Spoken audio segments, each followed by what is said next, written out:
বানিয়া square metro station থেকে নায়েফের দিকে যেতে হাতের ডান পাশে পড়বে কিছু ল্যাপটপের দোকান। এগুলো সবই হচ্ছে পুরাতন বা রিফারবিশ ল্যাপটপ।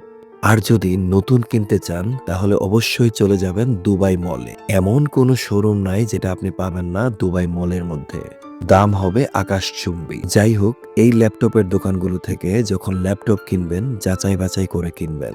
আর যদি ব্যবসা করতে চান বা 4-5টা ল্যাপটপ একসাথে কিনতে চান তাহলে চলে যাবেন শারজা জেএনপি সিগন্যালে। ওই সিগন্যালের চতুর্দিকে শুধু ল্যাপটপ আর ল্যাপটপ দেখবেন। সাধারণত এইচপি ব্র্যান্ডের ল্যাপটপগুলো সেকেন্ড হ্যান্ড হলেও ভালো হয়ে থাকে। আর প্রাইজের ব্যাপারে যদি বলি তাহলে যে ল্যাপটপটা আপনি শারজাতে 500 দিরহামে পাবেন সেটা হয়তো এখানে দামাদামি করলে 600 দিরহাম নিবে। আপনার কাছে হয়তো অনেক দাম চেয়ে বসতে পারে। যেহেতু আপনি দুবাই থেকে শপিং করবেন অবশ্যই দামাদামি করবেন। আর এটাও জেনে রাখবেন দামাদামি করাটাই আরবি সংস্কৃতির একটা অংশ। তাছাড়াও এখানে দেখা মিলে অনেক ব্র্যান্ডের টিভি, সবগুলোই হলো সেকেন্ড হ্যান্ড। অনেক কম দামে আপনি এখান থেকে সেকেন্ড হ্যান্ড টিভি কিনতে পারবেন।